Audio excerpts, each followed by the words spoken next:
வாழ்த்துக்களை சொல்லிக் கொள்கிறேன். ஸ்தோத்திரம். இந்த நாளில் ஒரு வசனத்தை நாம் பார்ப்போம். சங்கீத புஸ்தகத்திலே 1ஆம் சங்கீதத்திலே 3வது வசனத்தை நாம் யாராவது வாசிப்போம்.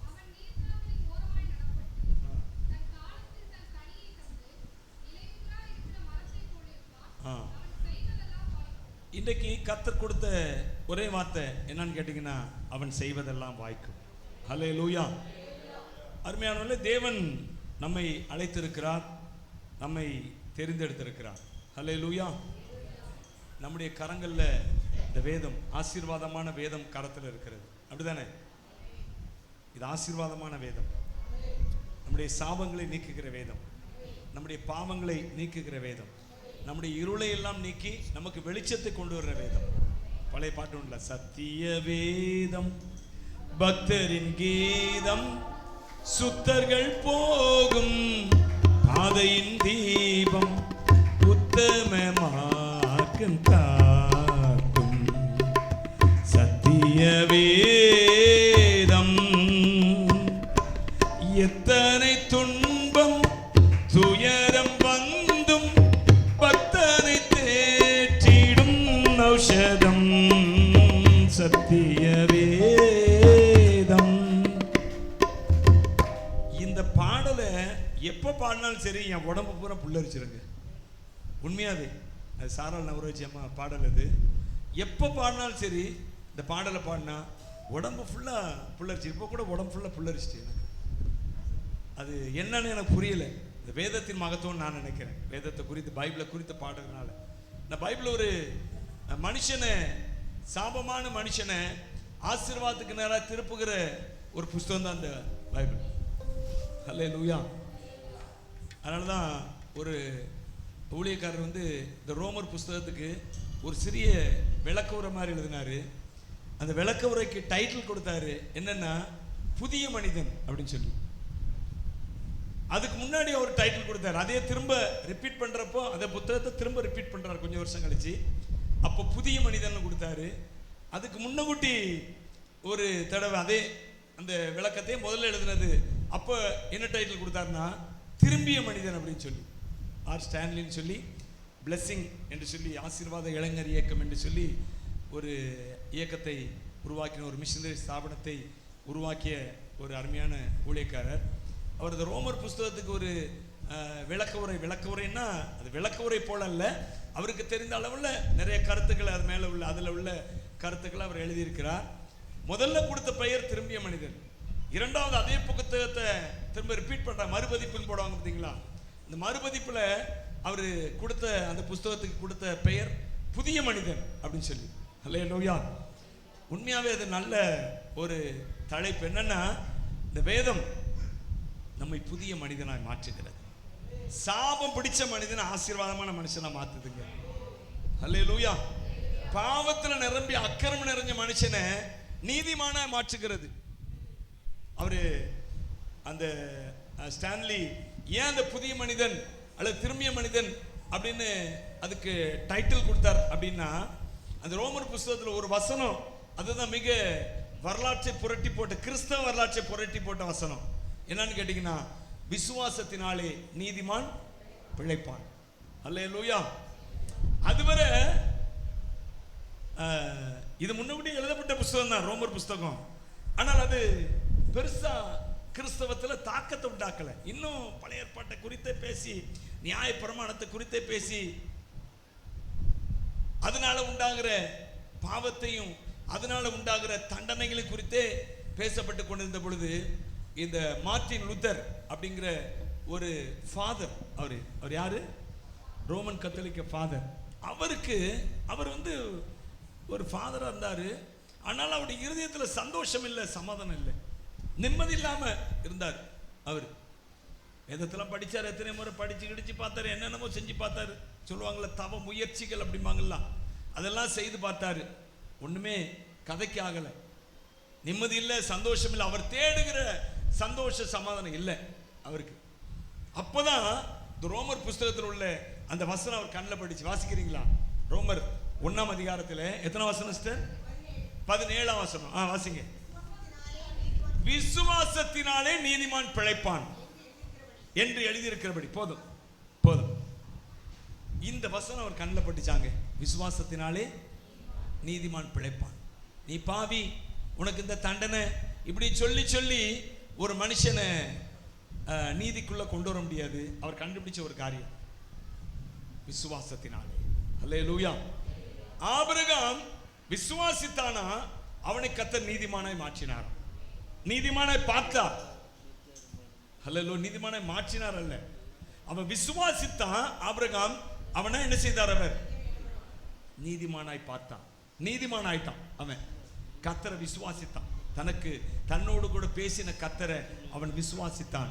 அது அவனுக்கு நீதியானப்பட்டது. என்னை நடத்துகிற கர்த்தர், என்னை ஆசீர்வதிக்கிற கர்த்தர், என் பாவங்களை ஏற்றுக்கொள்ளுகிற கர்த்தர், எனக்கு பரிகாரியான கர்த்தர். அல்லேலூயா. பழைய ஏற்பாட்டிலே பிதாவாகிய கர்த்தர் சொன்னாரு, நானே உன் பரிகாரியாகிய கர்த்தர் அப்படின்னாரு. அப்ப இதெல்லாம் அவர் மனசுல ஓடிச்சு. யாரு? மார்ட்டின் லூத்தர் அப்படிங்கிற அந்த ஃபாதர். அப்பதான் அவருக்கு ஒன்று புரிஞ்சுது. என்னன்னா, விசுவாசத்தினாலே, விசுவாசம் தான் ஒரு மனுஷனுக்கு முக்கியம். நியாய பிரமாணத்தை கற்றுக்கொண்ட பாருங்க, நீங்க அப்போஸ்தலனாகிய பவுல் 7ஆம் அதிகாரத்தில், ரோமர்ல, சாரி, glory to Jesus, அதான் ரோமர்ல 7ஆம் அதிகாரத்தில் அவர் சொல்றார், நியாய பிரமாணத்தை குறித்து சொல்றாரு.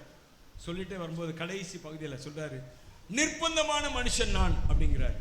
என்னது? நிர்பந்தமான மனுஷன் நான், இந்த மரண சரீரத்தினின்று.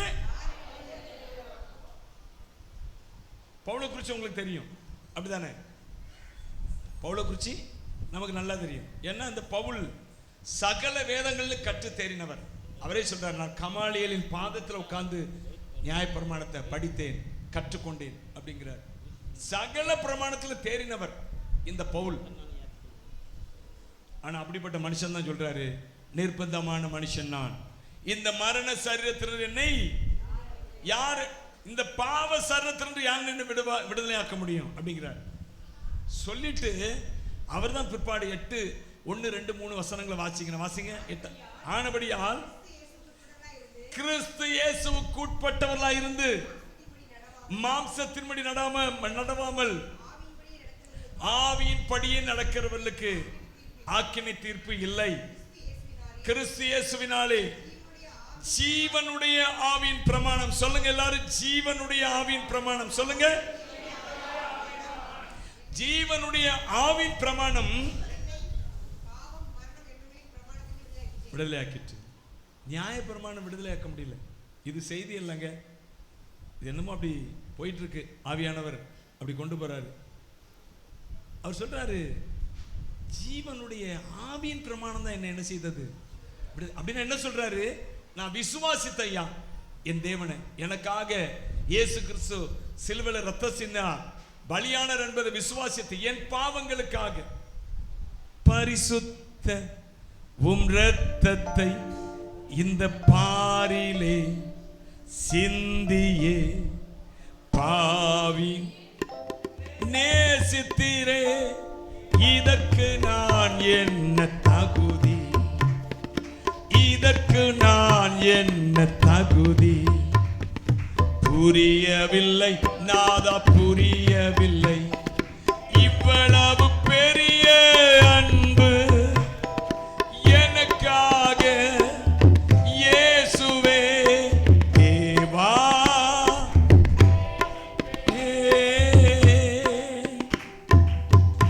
அவர் புரிந்து கொண்டார் பவுல். பாருங்க, எத்தனையோ வருஷங்கள் வேதத்திலேயே உருண்டு பரண்டவர். அவர் சொல்லுகிறார், நிர்பந்தமான மனுஷன், என்னை இந்த மரண சரீரத்திலிருந்து என்னை யார் விடுவிக்க முடியும்? விடுவிக்க ஆளே இல்லை. எப்படியா நான் அதிலிருந்து வெளியே வர போறேன்? இந்த பாவத்திலிருந்து, இந்த மரண சரீரத்திலிருந்து, இந்த தண்டனை தீர்ப்பிலிருந்து எப்படி வெளியே போறேன்? நியாயப்பிரமாணம் குற்றம் சாட்டி கொண்டே இருந்தது. அல்லேலூயா. அதனால அவர் சொன்னாரு, இந்த தண்டனை தீர்ப்பிலிருந்து எப்படி வெளியே போறேன் சொன்னவர் அடுத்த அதிகாரத்தில் எழுதுகிறாரு. நான் ஏற்கனவே உங்களுக்கு சொல்லியிருக்கிறேன், இந்த வேத வசனங்கள் எல்லாம் வரிசையா எழுதப்பட்டது, அதிகாரமா எழுதப்பட்டது இல்லை. புரியுதா உங்களுக்கு நான் சொல்றது? எப்படி எழுதப்பட்டது? வரிசையா எழுதிட்டே போனாங்க.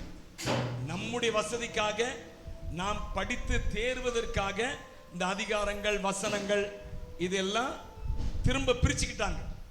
அப்ப அவர் ஒரேடி எழுதினார். அவரு என்ன இந்த சரத்துல என்ன செய்ய முடியாது, ஒருத்தரும் விடுதலாக்க முடியாதுன்னு சொல்லி எழுதினவர் அடுத்த 2-3 வசனங்களை சொல்றாரு. கிறிஸ்து இயேசுவினாலே ஜீவனுடைய ஆவின் பிரமாணம் என்னை பாவம் மரணம் என்பவைகளின் பிரமாணத்தினின்று. எனக்கு அருமையான தேவனுடைய பிள்ளைகளே, இதெல்லாம் எதுக்கு சொல்றேன்னு கேட்டீங்கன்னா, நீங்களும் நானும் இயேசு கிறிஸ்து ரத்தம் சிந்தி நம்மை அழைத்திருக்கிறார். அல்லேலூயா. உங்களை என்ன செய்திருக்கிறார்? தெரிந்து கொண்டாருங்க. மகனாக மகளாக கர்த்தர் நம்மை இயேசு கிறிஸ்து தெரிந்து கொண்டார். அதற்காக தான் அந்த பூமிக்கு வந்தார், உங்களை என்னை மகனாய் மகளாய் மாற்ற.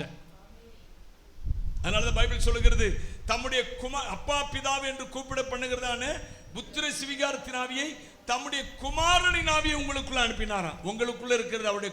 இப்ப இயேசுவை அப்பான்னு எத்தனை பேர் கூப்பிடுவீங்க? இயேசுவை அப்பான்னு கூப்பிடுறதுக்கு எத்தனை பேருக்கு தகுதி இருக்குன்னு நினைக்கிறீங்க? எத்தனை பேர் தைரியமா கூப்பிடுவீங்க? இயேசுவை அப்பான்னு கூப்பிடுவீங்களா? எப்படி கூப்பிடுறீங்க தெரியுமா? அவருடைய ஆவி உங்களுக்குள்ள அனுப்பப்பட்டிருக்கிறது. அல்லேலூயா. பைபிள் அப்படிதான் சொல்லுது. நம்ம அப்பா பிதாவின்னு கூப்பிடுறோம்னா ஏன் கூப்பிடுறோம்னா, அவருடைய குமாரனின் ஆவி உங்களுக்குள்ள இருக்குதான். நான் இது பரிசுத்த ஆவியின் அபிஷேகம், அதை குறித்து சொல்லலை. நீங்க எப்ப இயேசுவை ஏற்றுக்கொண்டீங்களோ குமாரனுடைய ஆவி உங்களுக்குள்ள வந்துட்டு, அதனால அந்த இயேசப்பா அப்படி தைரியமா கூப்பிடுறீங்க. இல்லாட்டா அவர் அப்பான்னு கூப்பிடுறதுக்கு தைரியம்லாம் நமக்கு கிடையாது. பழைய ஏற்பாட்டில் யாராவது அப்பான்னு கூப்பிட்டாங்களா? கூப்பிடல. கூப்பிட்டாங்களா? கூப்பிடவே இல்லை. புதிய ஏற்பாட்டில் நாம எல்லாரும் சபையார் எல்லாரும் என்ன செய்கிறோம்? அப்பா ஏசப்பா அப்படின்னு கூப்பிடுறோம். ஏசப்பா உங்க நாமத்தில் ஏசப்பா நானும் வருகிறேன், கலிலேய கடலோரமா என்னை விட்டு போகாதீங்க ராஜா, என் உள்ளம் தாங்காதுங்க. அன்று ஒலிவ மலையில் ஏறி மறுரூபமானீங்க, கடலின் மேல் நடந்து அதிசயம் செய்தீங்க. ஒலிவ மலையில் ஏறி மறுரூபமானீங்க, கடலின் மேல் நடந்து அதிசயம் செய்தீங்க. ஏசப்பா நானும் வருகிறேன், கலிலேய கடலோரமா என்னை விட்டு போகாதீங்க ராஜா. ஆர்மியானவர்களே, ஏசப்பான்னு சொல்றோம், உங்க கூட வரேன்னு சொல்றோம். முந்திலாம் சொன்னாங்க பக்கத்துல வந்துட மாட்டேன்னா. பழைய ஏற்பாட்டில் சொன்னாங்க, மோசே நீங்க பேசுங்க. அவர் நெருங்கி வர்றாரு. கர்த்தர் என்ன செய்கிறாரு? ஜனங்களிடத்துல தம்முடைய ஜனங்கள்ட்ட நெருங்கி வர்றாரு. ஆனா இவங்க சொன்னாங்க, நாங்க நெருங்க மாட்டோம் பக்கத்துல, உம்முடைய சத்தம் எங்களுக்கு நாராசமா இருக்குது. அவர் பேசணும்னு நினைக்கிறாரு ஜனங்களோடு. அவங்க சொன்னாங்க, உம்முடைய சத்தம் எங்களுக்கு எப்படி இருக்குது? நாராசமான என்ன அர்த்தம்? ஒரு பயப்படுத்துகிறதான சத்தம் அப்படி இருக்கிறது. மோசேயை நீங்க கேட்டு சொல்லுங்க. வானத்தை பூமி படைத்த கர்த்தர் வந்து நிற்கிறாரு தம்முடைய ஜனங்களோடு பேசும்படியாக. ஆனா அவங்க சொல்றாங்க, மோசேயே நீங்க பேசுங்க, நீங்க கேட்டுட்டு வந்து எங்கள்கிட்ட சொல்லுங்க. அல்லேலூயா. இன்றைக்கு நாம் ஒவ்வொருத்தரும் கேட்கிற, ஆண்டவரே பேசுங்கப்பா, எங்களோடு பேசுங்கப்பா, நீங்க பேசினா எங்க வாழ்க்கை மாறும். பேசுங்கப்பா, எங்களோடு பேசுங்கப்பா, இங்க பேசினா எங்க வாழ்க்கை மாறும். துதிக்கணும்பா, ஜெபிக்கணும்பா, உம் நாமம் உயர்த்தணும்பா. துதிக்கணும்பா, ஜெபிக்கணும்பா, உம் நாமம் உயர்த்தணும்பா. உம் நாமம் உயர்த்தணும்பா. பேசுங்கப்பா, எங்களோடு பேசுங்கப்பா, நீங்க பேசினா எங்க வாழ்க்கை மாறும். பேசுங்கப்பா, எங்களோடு பேசுங்கப்பா, நீங்க பேசினா எங்க வாழ்க்கை மாறும். இப்ப கேட்கிறோம் பேசுங்கப்பா அப்படிங்கிறோம். ஏன் அப்படி கேட்கிறோம்? எந்த தைரியத்தில் அப்படி கேட்கிறோம் அப்படின்னா, இப்போ உங்களுக்குள்ள கிரியை செய்கிறது குமாரனுடைய ஆவி. அல்லேலூயா. உங்களுக்குள்ள எந்த ஆவி இருக்குது? குமாரனாகிய இயேசு கிறிஸ்துவின் ஆவி உங்களுக்குள்ள இருக்குதுங்க. அவர் பிதாவின் கூப்பிட்டபடியே நீங்க எப்படி கூப்பிடுறீங்க? பிதாவின் கூப்பிடுறீங்க. இயேசுவை இயேசப்பான்னு கூப்பிடுறீங்க. ஹல்லேலூயா. நீங்க தெரிந்தெடுக்கப்பட்டவர்கள், நீங்கள் அழைக்கப்பட்டவர்கள். ஹல்லேலூயா. உங்களுக்காக இன்றைக்கு இந்த வசனம் என்ன செய்யணும்? என்ன வசனம்னா, அவன் நீங்க செய்வதெல்லாம் வாய்க்கும். நீங்க அழைக்கப்பட்டதே அப்படிப்பட்ட அழைப்பு தாங்க. நீங்க செய்வதெல்லாம், யாரெல்லாம் கர்த்தருடைய பிள்ளையா இருக்கிறாங்களோ அவங்க செய்வதெல்லாம் கர்த்தர் நிச்சயமா என்ன செய்வாரு? வாய்க்க பண்ணுவார்கள். அதற்கு தான் அந்த வார்த்தை கொடுத்திருக்கிறார். அதுதான் அந்த வார்த்தை. ஹல்லேலூயா. இது அவன் செய்வதெல்லாம் வாய்க்கும் அப்படிங்கிற அந்த ஆசீர்வாதம் எதுல இருந்து வருதுன்னு கேட்டீங்கன்னா, இந்த வார்த்தையை நாம் முக்கியத்துவப்படுத்துவதிலிருந்து வருகிறது. ஹல்லேலூயா. இந்த வார்த்தையை எந்த அளவுக்கு நீங்க முக்கியத்துவப்படுத்துறீங்களோ அந்த அளவுக்கு நீங்க செய்கிற காரியங்கள் எல்லாவற்றையும் கர்த்தர் வாய்க்க பண்ணுவாரு. ஆமென். ஹல்லேலூயா. இந்த வார்த்தையை முக்கியப்படுத்துறவங்களுக்கு தாங்க கர்த்தர் கூடவே இருந்து அவர் அற்புதமான காரியங்களை செய்வாரு. எல்லாரோடையும் கூட இருப்பார் கர்த்தர். யாருக்கு மகத்துவமான காரியங்களை செய்வாரு, யாருக்கு பெரிய அற்புதங்களை செய்வாரு, யாரெல்லாம் இந்த வார்த்தையை முக்கியப்படுத்துறாங்களோ ஹல்லேலூயா, அவங்களுடைய வாழ்க்கையில தேவன் செய்கிற காரியங்கள் பயங்கரமானவைகளா இருக்கும். ஹல்லேலூயா. வார்த்தையை முக்கியத்துவப்படுத்துங்க. நீங்க செய்கிறதெல்லாம் கர்த்தர் வர நாட்கள்ல வாய்க்க பண்ண போகிறார். இதெல்லாம் வாய்க்க பண்ண போறது. வாய்க்க பண்றதுன்னா என்ன அர்த்தம்? வாய்க்க பண்றேன்னா அதாவது அதில் 2 விதமான டிரான்ஸ்லேஷன் நான் படித்தேன் இங்கிலீஷில். அதில் வாய்க்கிறதுனா உங்களுக்கு எனக்கு புரியுது, எனக்கு புரிஞ்சு இருக்க உள்ள. ஆனால் அதை எப்படி உங்களுக்கு சொல்வது அப்படின்னா 2 விதமான டிரான்ஸ்லேஷனில் படித்தேன். என்னென்னா, ஒன்று, what ever they do it will prosper. அப்படின்னா அவங்க எதை செய்தாலும் அது அவங்க நினைக்கிறபடியே நடக்கும். ஹல்லேலூயா. அவங்க எதுக்காக செய்கிறாங்களோ அந்த காரியம் அப்படி நடக்கும். ஒன்று. இன்னொன்று என்னன்னு கேட்டிங்கன்னா, he will do well in all his undertakings. அவன் எதையெல்லாம் எடுத்து செய்கிறானோ அது எல்லாமே நல்லா நடக்கும்.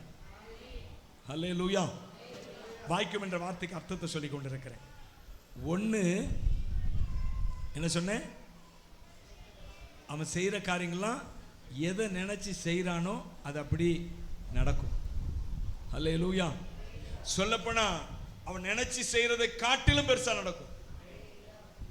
ஆமென். ஹல்லேலூயா. இந்த மகராஜ் சிஸ்டர் சின்ன வீடு தான் கட்டியிருக்காங்க. அவங்க சொன்னாங்க, ஒரு சின்ன ரூம் மட்டும் கட்டிடணும், கட்டிட்டு அதில் முடிச்சிடணும். ஏன்னா அவங்க கட்ட ஆரம்பித்ததே அந்த இடம் போயிடும் போல் ஒரு பிரச்சனை வந்துச்சு. அதனால் எப்படியாவது சின்ன ரூம் மாதிரி கட்டிடணும் அப்படி தான்.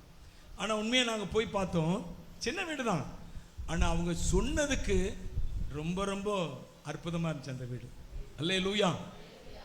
உண்மையாகவே எனக்கு ஆச்சரியமாக இருந்துச்சு.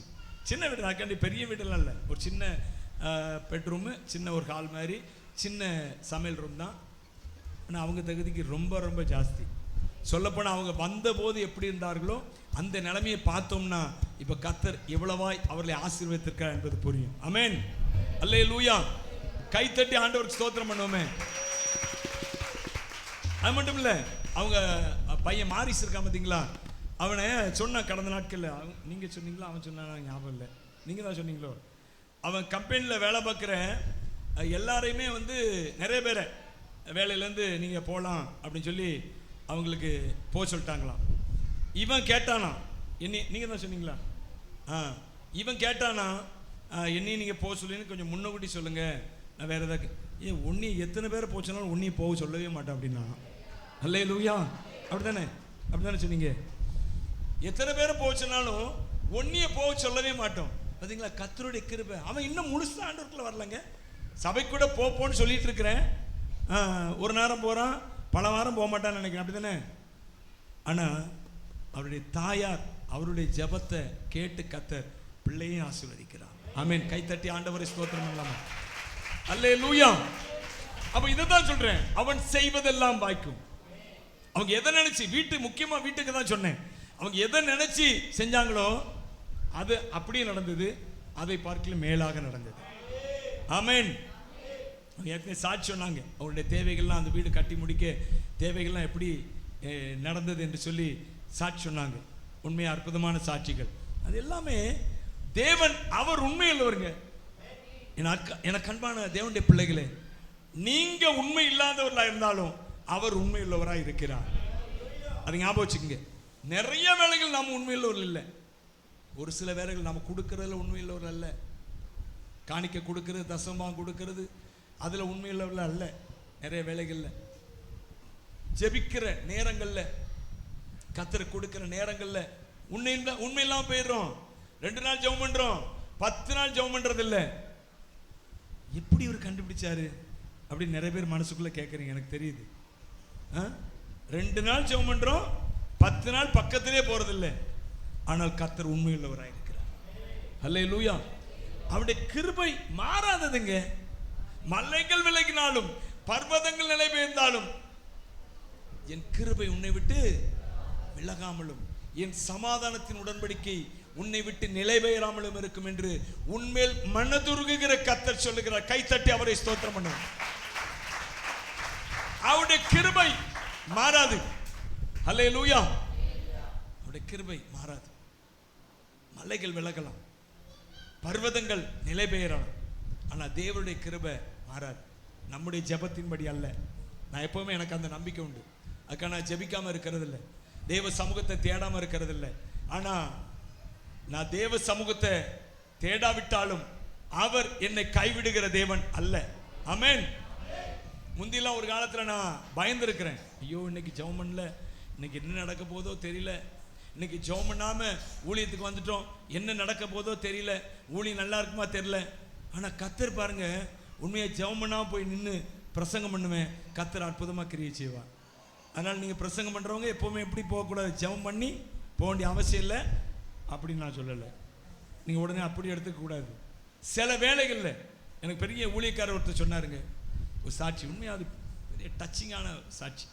அவர் சொன்னார், நான் ஒரு ஆலயத்தில் மீட்டிங், சாயந்தரம் மீட்டிங், ஒரு ஆலயத்தில் போய் உட்காந்துருக்கிறேன். உட்காந்து அந்த மீட்டிங்காக ஜெபம் பண்ணணும்னு சொல்லி போய் உட்காந்துருக்கிறேன். பெரிய ஊழியக்காரர், வேற சொல்லிடுறேன், நான் மோகன் சிலாசர் சன்னன் தான் ஒரு தடவை சாட்சியில் சொன்னார், ஒரு செய்தியில் சாட்சியில் சொன்னார். போய் உட்காந்துருக்கிறேன், ஜெபம் பண்ண, என்னுடைய களைப்பில் தூங்கிட்டேன். கன்வென்ஷன் நேரம் வந்துட்டு நான் செய்தி கொடுக்கணும், அப்போ தான் முழிக்கிறேன். நான் முழிச்சா டைம் இல்லை, இனி ஜெபம் பண்ண போயிட்டேன். போய் ஜெபம் அன்னைக்கு பிரசங்கம் பண்ணுறேன், பிரசங்கம் பண்ணி ஜெபம் பண்ணுறேன். கர்த்தர் அன்னைக்கு அற்புதமாக கிரியை நடப்பித்தார். கைத்தட்டி அவரை ஸ்தோத்திரம் பண்ணுவோம். அல்லேலூயா. அவர் சொன்ன சாட்சிங்க. ஆனால் அவரை பற்றி உங்களுக்கு தெரியும், எவ்வளோ ஜெபிக்கிற மனுஷன்னு உங்களுக்கு தெரியும். நம்ம தேவ சமூகத்தை தேடணும் கண்டிப்பாக, இல்லை. ஆனால் சில சமயங்கள் நம்முடைய பலவீனங்கள் நம்மை தேடாவிட்டாலும், ஆண்டவரை தேட முடியாவிட்டாலும், ஜெபிக்காவிட்டாலும் கர்த்தர் கிரியை செய்கிறது அது மாறாததுங்க. ஏன்னா அவருடைய கிருபை அப்படிப்பட்டது. நீங்க தேடினால அல்ல, நீங்க ஜெபிச்சனால அல்ல, நீங்க வேதத்தை விழுந்து விழுந்து வாசித்தனால அல்ல. வேதத்தை வாசிக்காம வர்றதில்லை, ஜெபிக்காம வர்றதில்லை, ஆண்டவர் சமூகத்தை தேடாம வர்றதில்லை. இங்க உட்கார்ந்து இருந்தா கூட கர்த்தர் சமூகத்தை தான் தேடிட்டு இருக்கிறோம். புல்பீட்ல உட்கார்ந்து இருந்தாலும் ஆண்டவரே நீங்க பேசணும்பா, நீங்க கிரியை செய்யணும்பா சொல்லிக்கிட்டே தான் இருக்கிறோம். இருதயத்தில் அவரை தேடிக்கொண்டே தான் இருக்கிறோம். ஆனா அப்படி தேடாத சமயங்கள்ல கர்த்தர் விட்டு விட்டார்னா அது என்னங்க ஆண்டவர்? கர்த்தர் அப்படிப்பட்ட ஆண்டவர் இல்லைங்க. நாம் உண்மை இல்லாதவர்களா இருந்தாலும் அவர் உண்மை உள்ளவராய் இருக்கிறார். கைத்தட்டி அவரை துதிக்கலாமா? நான் சொல்றதுக்கு எத்தனை பேர் ஆமென் சொல்றீங்க? அப்படிதானா? அதாவது இதுல எல்லாருக்குமே இந்த அனுபவம் இருக்கும். ஆனாலும் சில பேருக்கு அதை ஏற்றுக்கொள்ள, அது எப்படி ஜெபம் பண்ணாம எப்படி கிரியை செய்வார்? ஜெபம் பண்ணாம கிரியை செய்ய மாட்டார், உண்மைதான். ஆனா எப்பாவது ஒரு முறை ஜெபம் பண்ணாம போய் நின்னா கிரியை செய்ய மாட்டேன்னு சொல்லி சொல்றதுக்கு ஆண்டவர் உண்மை இல்லாதவர் இல்லை. அவர் உன்னை அழைத்திருக்கு. நான் இங்க நிக்கிறேன்னா அது காரணம் என்னுடைய ஜெபத்தை நம்பி நான் நிக்கலங்க, என்னுடைய வேத அறிவை நம்பி நான் நிக்கலங்க, தேவனுடைய கிருபையை நம்பி நான் நிக்கிறேங்க. புல்பீட்ல அவர் என்னை அழைத்த அழைப்பு அப்படி. ஆமென் சொல்லுங்க. அதை போல தாங்க உங்களையும் அழைச்சிருக்கிறாரு, அதை போலதான் உங்களையும் அழைச்சிருக்கிறாரு. நான் தான் சொல்ல வரேன், உங்களை அழைத்த அழைப்பு, உங்களை தெரிந்து கொண்ட தெரிந்து கொள்ளுதல் அது ஆசீர்வாதமானது, அது அற்புதமானது, அது அதிசயமானது. ஆமென் சொல்லுங்க. ஹல்லேலூயா. எனவே தான் கர்த்தர் உங்களை எதுக்கு தெரிந்து கொண்டு, நீங்க செய்கிற எல்லாவற்றையும் கர்த்தர் ஆசீர்வதிக்கணும். நீங்க செய்கிற எல்லாவற்றிலும் நீங்க எதற்காக செய்கிறீங்களோ அதை செய்து முடிக்கணும் ஆண்டவர். ஹல்லேலூயா. எந்த நோக்கத்தோடு ஒரு காரியத்துல கை வைக்கிறீங்களோ அதை முடிக்கணும். தேவனுடைய பிள்ளைகள் அப்படிதான் இருந்தார் ஆண்டவர். யோசேப்பு குறித்து பைபிள் சொல்லுகிறது, கர்த்தர் யோசேப்போடு இருந்தார், அவன் காரிய சித்தி உள்ளவனானான். ஆமென் சொல்லுங்க. ஹல்லேலூயா. போத்திபார் என்பவன் அவனை அடிமையா கூட்டு வந்து வீட்டுல வேலைக்கு வைக்கிறான். அடிமை. ஆனா பைபிள் சொல்லுங்க பாருங்க, யோசேப்போடு கர்த்தர் இருக்கிறார் என்று போத்திபார் கண்டு அவனை எல்லாவற்றுக்கும் அதிகாரியாக மாற்றினானா அந்த வீட்டில். அல்லேலூயா. கை வைத்து சொல்லுங்களேன். எந்த சூழ்நிலை கர்த்தர் நம்மை மகிமைப்படுத்த முடியுங்க? நீங்க அவரை மகிமைப்படுத்த அவர் உங்களை மகிமைப்படுத்துவார். அல்லேலூயா. அப்படித்தான் யோசேப்பு கர்த்தரை தான் இந்த நேரத்திலையும் அவன் சிந்தனை எல்லாம் கர்த்தர் அவர் கொடுத்த தரிசனம். ஆமென். அவரை மகிமைப்படுத்தி கொண்டே இருந்தான். நடந்த என்ன தெரியுமா? போத்திபார் பார்க்கிறான், இவனுக்கு தெரியாது, யோசேப்புக்கு தெரியாது, அவன் நம்மோட கர்த்தர் இருக்கிறான் என்று அவன் தெரிஞ்சுக்கிட்டான் அப்படிங்கிறதெல்லாம் யோசேப்புக்கு தெரியாது. ஆனா நீங்க அந்த வசனத்தை வாசிருங்களேன். ஸ்தோத்திரம். ஆதியாகமத்தின் புஸ்தகத்துல 39:3 வாசிங்க. கர்த்தர் அவனோடு இருக்கிறார் என்று அவன் செய்கிற யாவையும் கர்த்தர் வாய்க்க பண்ணுகிறார் என்று அவன் எஜமானாகிய போத்திபார் கண்டு யோசேப்பினிடத்தில் தயவு வைத்து அவனை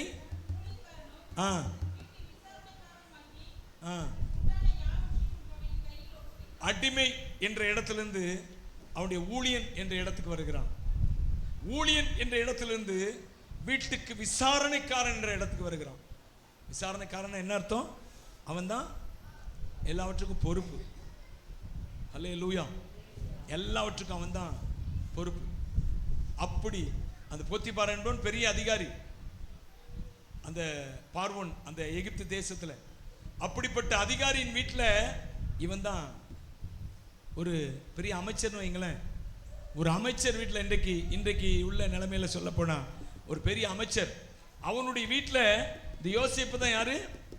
எல்லாவற்றுக்கும் தலைமை, எல்லாவற்றுக்கும் தலைமையா இருந்து அவன் தான் செயல்படுகிறான் ஒரு அமைச்சர் வீட்டில். பாருங்க யோசேப்புக்கு, ஏன்னா கர்த்தர் யோசேப்போடு இருக்கிறார், அவன் செய்கிறது எல்லாவற்றையும் அவர் வாய்க்கப்படுகிறார் என்று கண்டான் போத்திபார். திரும்ப வாசிங்க அந்த வசனத்தை, வேற யாராவது. கர்த்தர் யோசேப்போடு இருந்தார்,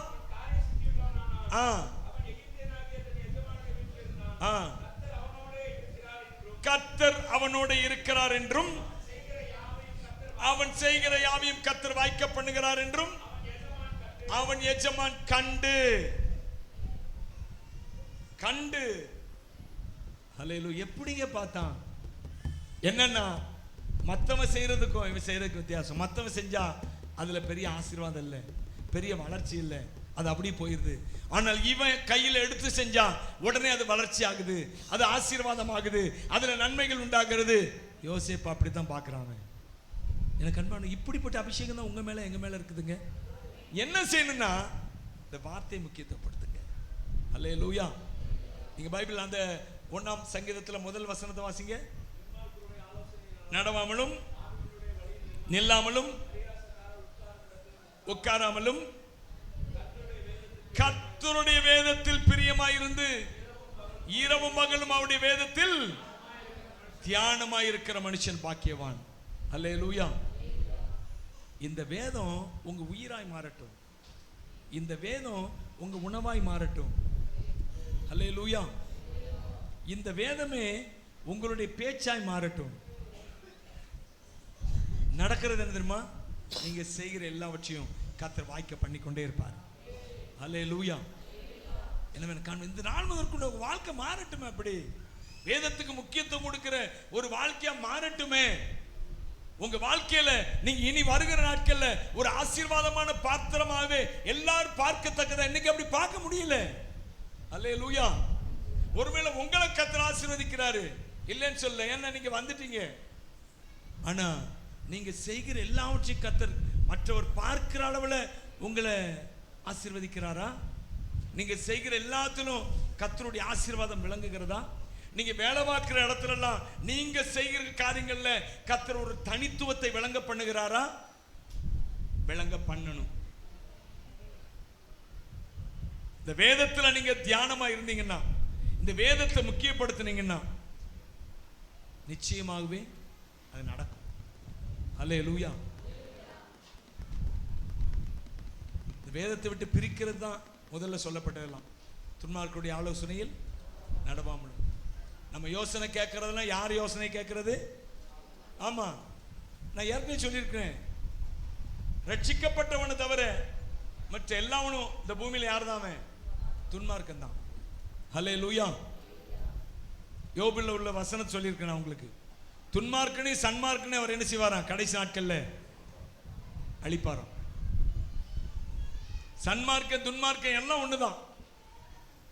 அப்ப இந்த உலகத்துல எவ்வளவு பெரிய உலக பிரகாரமான ஆசீர்வாதமானவனாலும் சரி, இந்த வேதத்தை கையில இல்லாதவன், இந்த வேதத்தை கையில எடுக்காதவன், இந்த வேத வசனத்தை விரும்பாதவன், அவன் தேவனுக்கு துன்மார்க்கம் தான்.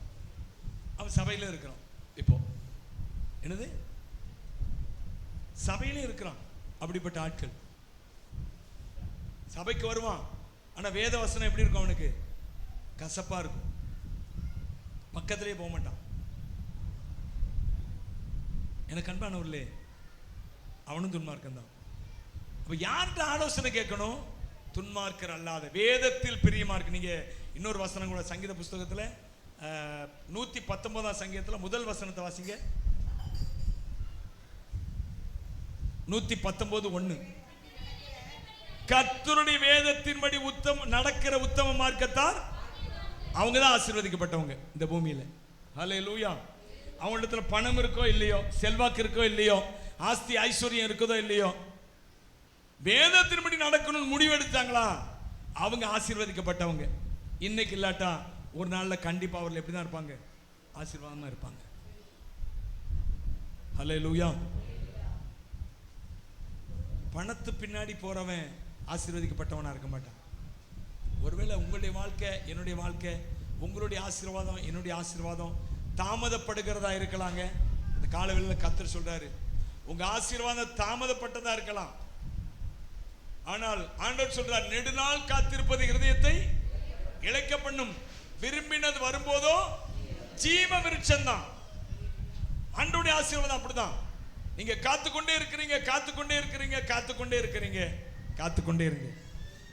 காத்திருப்பேன், காத்திருப்பேன், அற்புதங்கள் பெறும் வரை காத்திருப்பேன், காத்திருப்பேன், காத்திருப்பேன், அற்புதங்கள் பெறும் வரை காத்திருப்பேன். கர்த்தருக்கு காத்திருப்போம், வெட்கப்பட்டு போவதில்லை, நிச்சயமாய் முடிவு உண்டு, நம்பிக்கை வீண் போகாது. கர்த்தருக்கு காத்திருப்போம், வெட்கப்பட்டு போவதில்லை, நிச்சயமாய் முடிவு உண்டு, நம்பிக்கை வீண் போகாது. காத்திருப்பேன், காத்திருப்பேன், அற்புதங்கள் பெறும் வரை காத்திருப்பேன், காத்திருப்பேன், காத்திருப்பேன், அற்புதங்கள் பெறும் வரை காத்திருப்பேன். ஹல்லேலூயா. காத்திருக்குதல் உங்களுக்கு ஆசீர்வாதத்தை கூட்டிக் கொண்டே இருக்கிறதுன்னு அர்த்தம். ஹல்லேலூயா. எனவே பிரியமானவர்களே, தாமதமானாலும் பரவாயில்லைங்க, வேத வசனத்துல கையில வைத்து காத்து கொண்டிருங்க. ஆமென். ஹல்லேலூயா. துன்மார்க்கருடைய ஆலோசனைக்கு போயிடாதீங்க. துன்மார்க்கருடைய ஆலோசனை நடவாமலும் பாவிகளுடைய வழிக்கு போயிடாதீங்க. சங்கீதம் நீங்க 37ஆம் சங்கீதத்தில் நீங்க பாத்தீங்கன்னா அதுல அவர் சொல்றாரு, நான் ஒரு துன்மார்க்கனை கண்டேன், அவன் தனக்கேற்ற நிலத்தில் முளைத்த பச்சை மரத்தை போல இருந்தான். கண்டேன், பச்சை மரத்தை போல நல்ல பச்சை பசேல்னு வளர்ந்தான் இருந்தான். டக்குன்னு முடிச்சிட்டார் பாருங்க. ஆனாலும் அவன் ஒளிந்து போனான். அடுத்து வாசிங்க. அவனை தேடினேன், காணப்படவில்லை. நீ உத்தமனை நோக்கு, நீ செம்மையான கர்த்தருடைய வழி நடக்கிறவனை, கர்த்தருடைய வசனத்தின்படி நடக்கிறவனை நீ பார்த்திரு. சமாதானம். துன்மார்க்கனுக்கு சமாதானம் இல்லைங்க. ஆனா இவன் சமாதானத்தோடு, இருதயத்திலும் சமாதானம், வாழ்க்கையிலும் சமாதானம். அல்லேலூயா. வாழ்க்கையில சில சமயங்கள்ல போராட்டம் வரலாம், ஆனால் நிரந்தரமான போராட்டம் அல்ல. இவன் எல்லாவற்றையும் ஜெயித்து முன்னேறி போய்கொண்டே இருப்பான். அல்லேலூயா. செம்மையானவன், நீதிமான், தேவனுக்கு பயப்படுகிறவன், தேவனை நம்புகிறவன், அவன் முன்னேறி போய்கொண்டே இருப்பான். ஏன்னா அவன் கையில ஜெயம் கொடுக்கிற வேத வசனம் கையில இருக்கிறது. கரம் தட்டி அவரை துதிக்கலாமா? இந்த வேத வசனத்தை கையில பிடித்து கொண்டு நடக்கிறவங்க, பவுல் சொல்றாரு ஒரு இடத்துல, கரெக்டா அது எந்த இடம் சரியா தெரியல, நிருபங்கள்ல, ஜீவ வசனத்தை பிடித்து கொண்டு நீங்க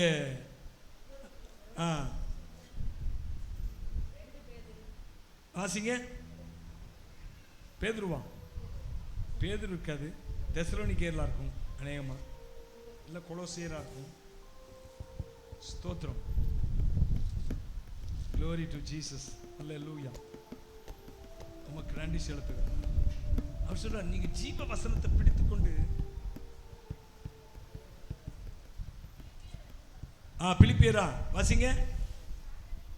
பிலிப்பியர் 2:10 வாசிங்க.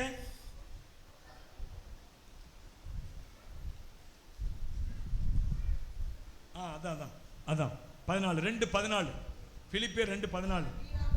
நான் வீணாக ஓடினதும் வீணாக பிரயாசப்பட்டதும் இல்லை என்கிற மகிழ்ச்சி கிறிஸ்துவின் நாளில் எனக்கு உண்டாயிருப்பதற்கு அவர் சொல்றார் பாருங்க. ஜீவ வசனத்தை பிடித்துக்கொண்டு உலகத்திலே சுடர்களை போல பிரகாசிக்கிற நீங்கள் கை தட்டி அவரை துதிக்கலாமா? எல்லார் கரங்களை தட்டி. ஜீவ வசனத்தை ஓங்கி பிடிச்சிட்டேனாவே நீ பிரகாசிக்க ஆரம்பிச்சிருவேன். ஹல்லேலூயா, ஹல்லேலூயா. உன்னத்துல டேலண்ட் இல்லையா? பரவாயில்ல. வசதி இல்லையா? பரவாயில்ல. ஞானம் இல்லையா? பரவாயில்ல. வசதி இல்லையா? பரவாயில்ல. ஜீவ வசனம் கையில வந்துட்டா நீ சுடர்களை போல பிரகாசித்துக் கொண்டே இருப்பாய். இன்றைக்கு இருக்கிற பெரிய ஊழியக்காரங்கள் எல்லாம் அவர்கள் ஏதோ வைத்திருந்து வந்தவர்கள் அல்ல, ஜீவ வசனத்தை கையில பிடித்ததுனால இன்றைக்கு அவர்கள் பெரிய பிரகாசமுள்ள நட்சத்திரங்களை போல ஜொலித்துக் கொண்டிருக்கிறார்கள். ஹல்லேலூயா. எனவே கண்பான தேவனுடைய இந்த வசனம் உங்களுக்குள்ள இருந்தா போதுங்க. நான் திரும்ப திரும்ப அதான் சொல்றேன், வசனம் வசனம் வசனம் வசனம் வசனம். ஹல்லேலூயா. இந்த வசனத்தை முக்கியப்படுத்துங்க, நீங்க பிரகாசித்துக் கொண்டே இருப்பீங்க. வசனத்தை பிரயோகப்படுத்துங்க, நீங்க பிரகாசித்துக் கொண்டே இருப்பீங்க. வசனத்தை நம்புங்க, நீங்க பிரகாசித்துக் கொண்டே இருப்பீங்க. நீங்க செய்வதெல்லாம் வாய்க்கும். இந்த கால வேளையில கர்த்தர் உங்களுக்கு வாக்கு பண்ணுகிறான். தினந்தோறும் 1 மணி நேரத்தில் ஆரம்பிங்க. இது ஒருவேளை உங்களுக்கு கூடின டைமா கூட இருக்கலாம், 12 மணி நேரம் கடையில் போய் உட்கார்ந்துருக்கிறோம். சில பேர் வாழ்நாளையே முழுக்க வேலைக்கு அர்ப்பணிச்சது போல அர்ப்பணிச்சு வேலை செய்கிறாங்க. இந்த ஐடி ஃபீல்டெல்லாம் என் மகளே இருக்கிறான். அவள் சொல்லுவா, ஒரு காலத்தில் ஒரு நேரத்தில் கொஞ்ச நாளைக்கு முன்னாடி, நான் 8 மணிக்கு எடுத்தாலும் 11 மணிக்கு தான் முடிக்க வேண்டியிருக்குது வேலையை. சில சமயங்களில் 6 மணிக்கு எழுந்திரிச்சு உட்காந்து பார்ப்பேன், அப்போதும் 11 மணிக்கு தான் முடிக்க வேண்டியிருக்கு வேலை. என்ன பிரேமா, உனக்கு அப்படி தான் இருக்கா? சொல்லுவா, என் மகா வெறுத்துட்டுப்பா அப்படின்னு சொல்லுவா. அதே போல எனக்கு அன்பானவர்களே, லட்சக்கணக்கில் வரலாங்க. ஆனால் இந்த வசனத்தோடு நீங்கள் வருது பார்த்தீங்களா? நான் என்னங்க செய்கிறேன்னா ஒன்றுமே செய்யலை, என் வாழ்க்கை ஸ்மூத்தாக போய்கிட்டே இருக்குது. ஒன்றுமே இல்லை, ஒன்லி ஜெபம் பண்ணுறேன், பைபிளை வாசிக்கிறேன். ஃபோன் யோசிச்சு பாருங்க, எதாவது ரிஸ்க் இருக்கா வாழ்க்கையில்? சில பேர் அதனால தான் பூலியக்காரங்களாம் வைப்பார். அவருக்கு என்ன சும்மா தூங்கி தூங்கி எந்திக்காரு, தசமா கொடுங்கிறாரு, காணிக்க கொடுங்கிறாரு, அவன் கொண்டு போய் கொடுக்கான், பொறாம அவனுக்கு. ஆனால் நான் எல்லா வாழ்க்கையில் முக்கியமாக எதை பிடிச்சிருக்கிறேன்னா வசனத்தை பிடிச்சிருக்கிறாங்க. என் வாழ்க்கையில் என்னுடைய பிரச்சனைகளுக்கு வசனம், என்னுடைய துன்ப துயர நேரத்தில் வசனம், என்னுடைய இன்ப நேரத்தில் வசனம், என் பிள்ளைகளுக்காக வசனம், என் வாழ்க்கைக்காக வசனம், என் ஊழியத்துக்காக வசனம், வசனம் வசனம் வசனம் வசனம். அல்லேலூயா. எனக்கு ஒரு நெருக்கடி வந்தா வசனத்தை பிடிக்கிறேன் நான். அல்லேலூயா. உலகத்துல கோணலும் மாறுபாடுமான சந்ததி நடுவில், வாசிங்களா அந்த வசனத்தை வாசிங்களேன், முந்தின வசனத்துல இருந்து வாசிங்க. கோணலும் மாறுபாடுமான சந்ததி நடுவிலே குற்றமற்றவர்களும் கபடற்றவர்களும் எல்லாவற்றிலும்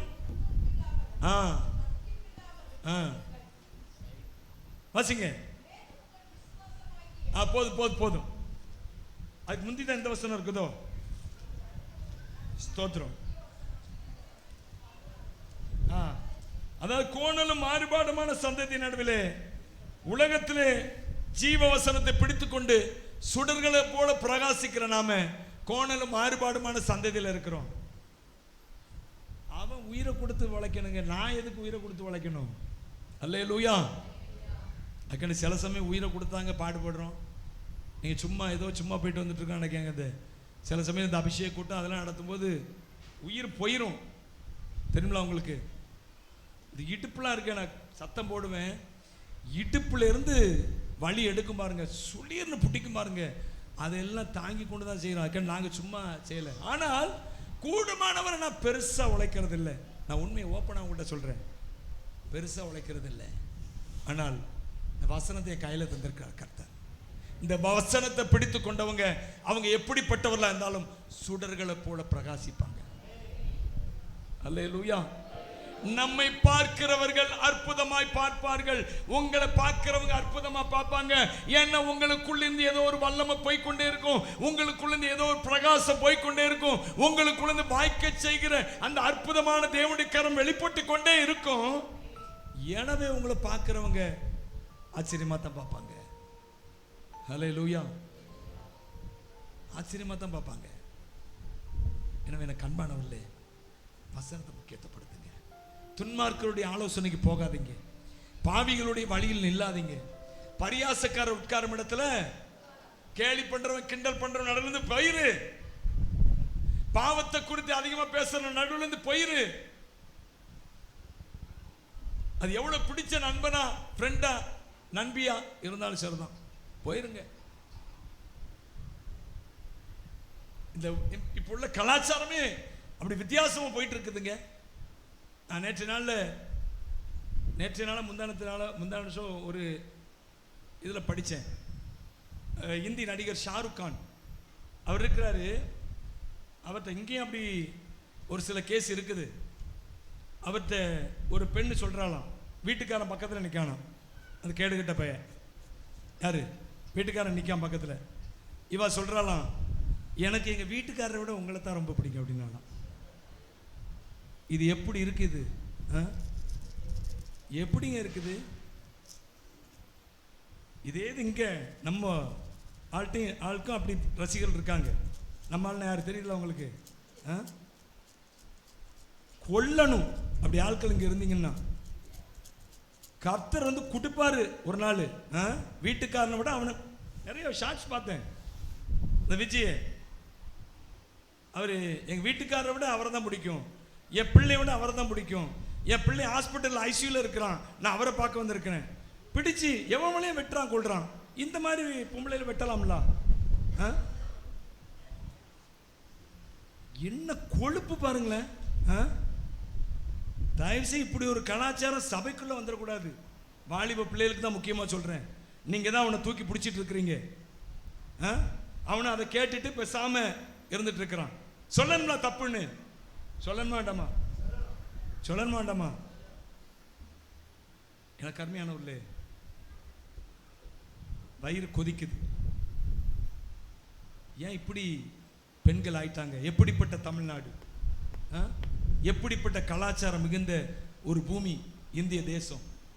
இதில் இப்படி சினிமாக்காரர்கள் வந்து சீரழித்து விட்டார்கள். அதான் சொல்லணும்.